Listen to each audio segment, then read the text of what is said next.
Welcome to the news on the hour on Providence Television International. My name is Webo Ikekwa. Dangote Petroleum Refinery has reduced the price of petrol from 950 naira to 890 naira effective from Saturday. In a statement issued by the Group Chief Branding and Communications Officer, Anthony Chiejine, the company explained that its decision reflects its commitment to aligning with market realities and ensuring that consumers benefit from changes in international crude oil prices. It further disclosed that the price reduction will result in meaningful decrease of petrol nationwide, thereby driving down the prices of goods and services, as well as the overall cost of living, with a positive ripple effect on various sectors of the economy. The refinery management also called on marketers across the country to ensure that the benefits of the reduced prices are passed on to Nigerians. The 6th Division of the Nigerian Army has dismantled 12 illegal refining sites in the Niger Delta region. In a statement on Sunday in Port Harcourt, Acting Deputy Director of Army Public Relations, Lieutenant Colonel Jonah Danjuma, while consolidating operational gains, disclosed that the Army arrested 16 suspected oil thieves, demolished 6 boats, intercepted 9 vandalized pipelines, and confiscated over 70,000 liters of stolen petroleum products across the joint operations area.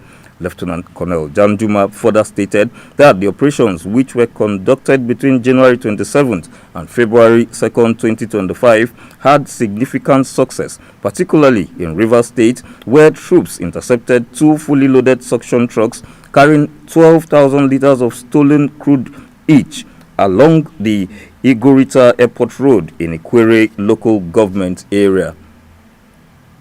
The Federal Road Safety Corps has urged for caution on the part of motorists following the 30 lives lost in a road accident which occurred on the Benin-Ora-Ijebode Expressway in Odigbo, local government area of Ondo State on Saturday evening.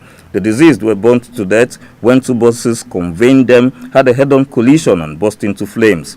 Confirming the incident, the sector commander of the FRSC, Mr. Samuel Ibitoye, disclosed that preliminary investigation showed that one of the vehicles involved in the accident drove against traffic.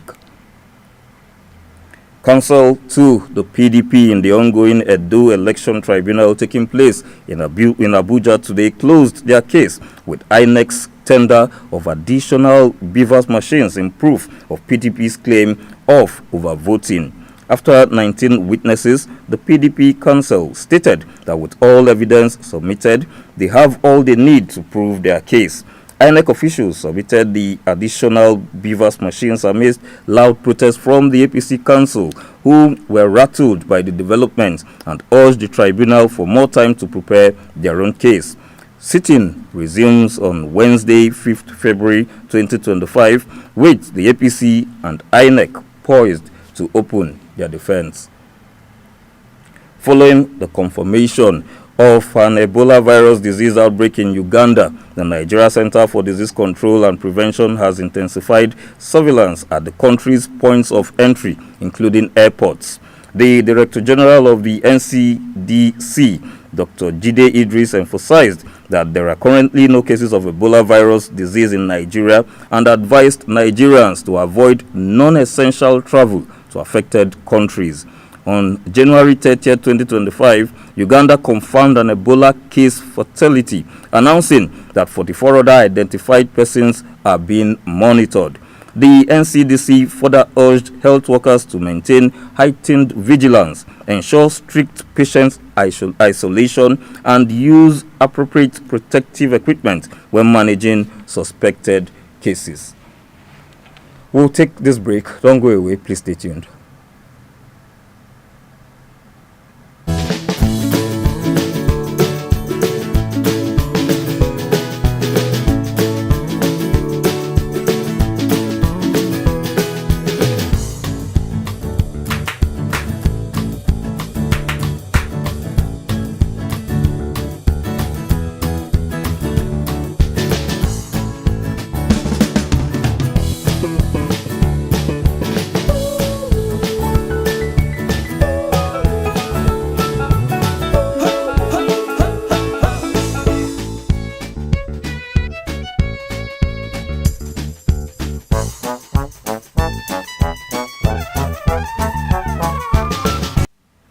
Thanks for staying tuned. If you're just joining in, this is the news on the hour on Providence Television International.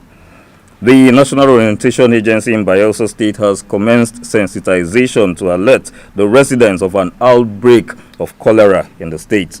This follows the confirmation of a cholera outbreak in the state by the Commissioner for Health, Professor Seifa Brisibe, on January 26, 2025.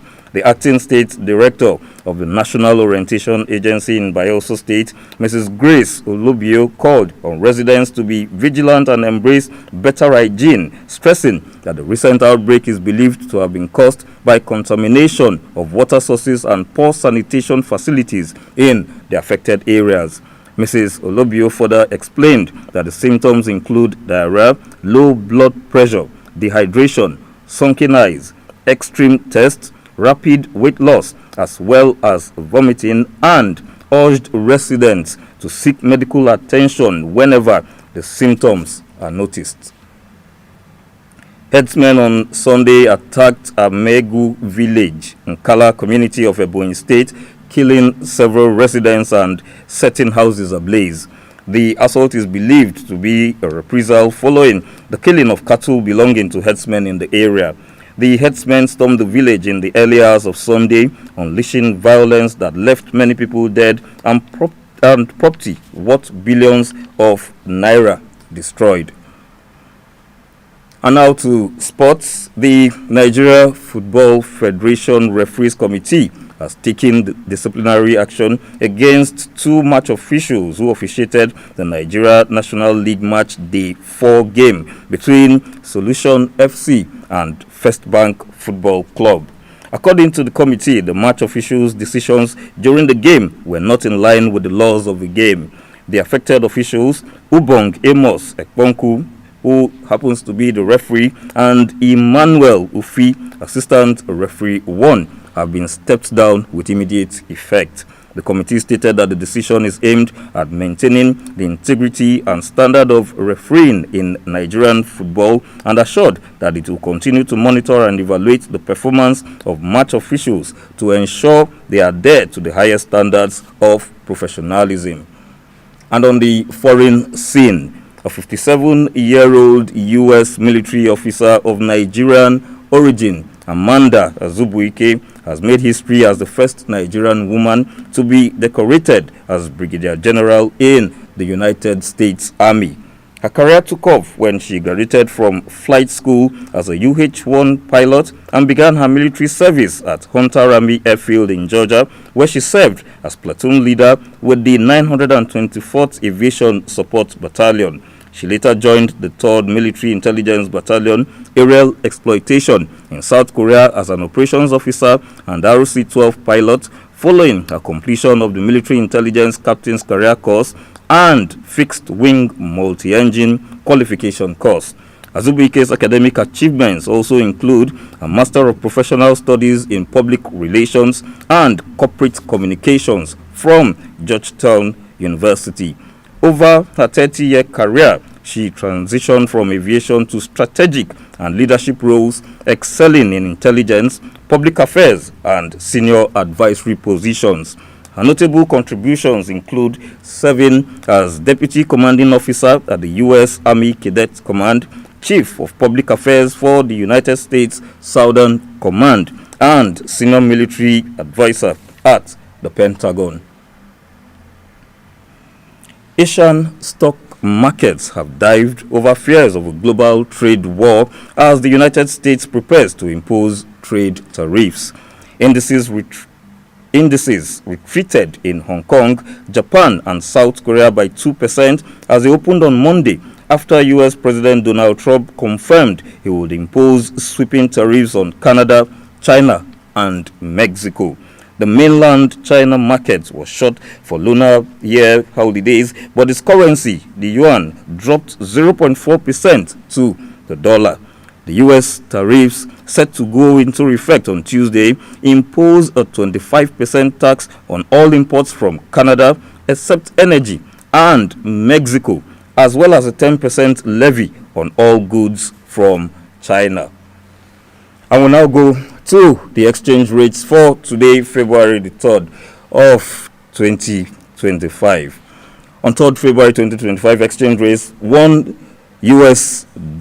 equivalent in naira is now 1,597, and for the euro, €1 is now equivalent to 1,641 naira, and the British pound, £1 equivalent in naira 1,974 naira, and $1 now stands at 1,090 naira. And that's the news on the hour on Providence Television International. My name is Ugbebo Ikekwa. Thanks for watching. Please stay tuned.